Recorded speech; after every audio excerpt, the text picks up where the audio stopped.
अवघ्या काही वेळात विधानसभा अध्यक्ष राहुल नार्वेकर मुंबईमध्ये 16 आमदारांच्या अपात्रतेवर निर्णय देणार आहे आणि ठाकरे गटाचे आमदार परभणीचे राहुल पाटील हे या सार्वजनिक बांधकाम विभागाच्या कार्यालयावर टाळाठोक आंदोलन करतायत। आपण राहुल पाटलांशी बातचीत करूया। साहेब, मोठा दिवस आहे आजचा, राहुल नार्वेकर निर्णय देणार आहे आणि तुम्ही सार्वजनिक बांधकाम विभागाच्या कार्यालयावर टाळे ठोकून बसलात, काय नेमकं कारण आहे?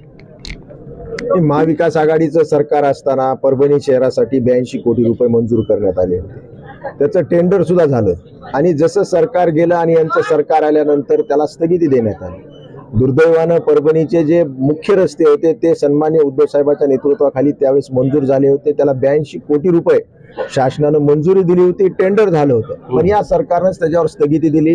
आम्ही उच्च न्यायालयात गेलो, उच्च न्यायालयाने सुद्धा स्पष्ट आदेश केला की हे फंड हा जो निधी आहे हा परभणी महानगरपालिकेच्या या रस्त्यासाठी आम्ही रिझर्व्ह राखीव ठेवतो आणि हा फंड या रस्त्यासाठीच वापरण्यात यावा।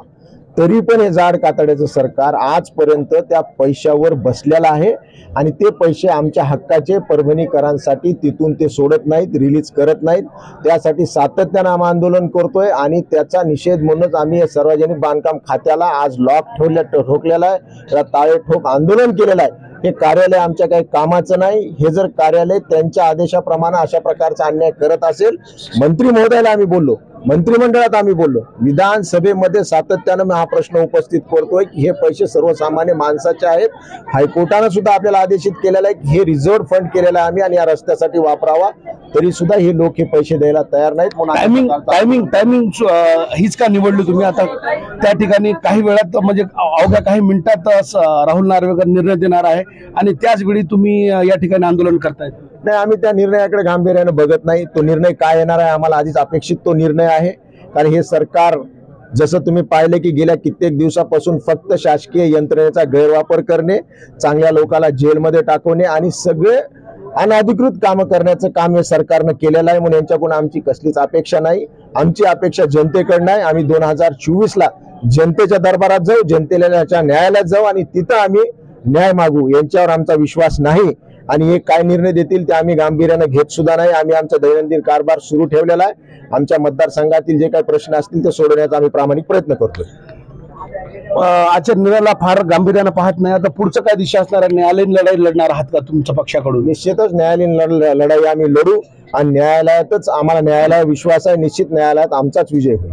डॉक्टर विवेक नावंतर आपल्या सोबत आहेत। डॉक्टर साहेब, नार्वेकर थोड्या वेळात बसणार आहे त्या ठिकाणी, आंदोलन तुम्ही परभणीत करतायत, नेमकं तुम्हाला निर्णय काय लागणार हे माहित आहे असं गृहीत धरावं का?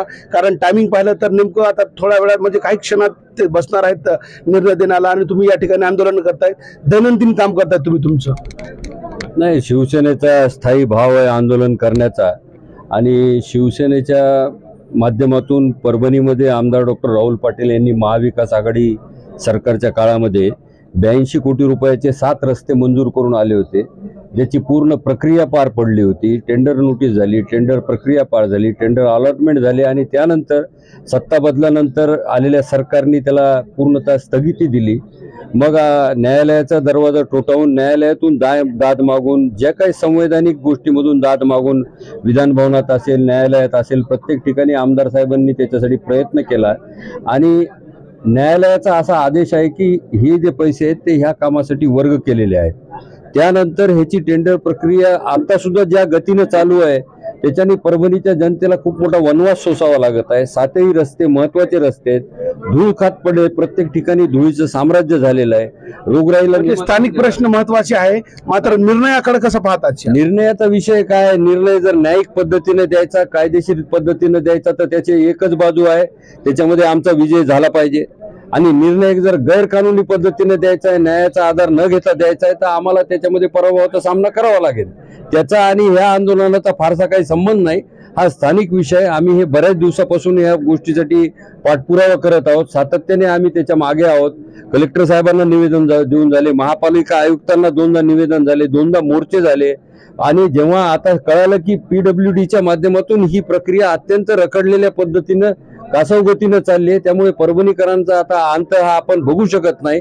या मुद्द्यावर आम्ही सातत्याने ही भूमिका मांडत आहोत आणि जेव्हा निधी वर्ग झालेला आहे, टेंडरची प्रक्रिया झालेली आहे, मग तेव्हा लवकर टेंडर अलर्ट करून हे काम का सुरू करत नाहीत, ही आमची शुद्ध भावना याच्या मागे आहे.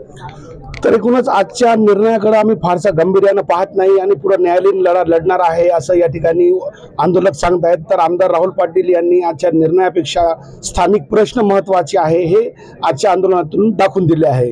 कॅमेरा पर्सन सय्यद खिजरसह नजीर खान, TV9 मराठी, परभणी.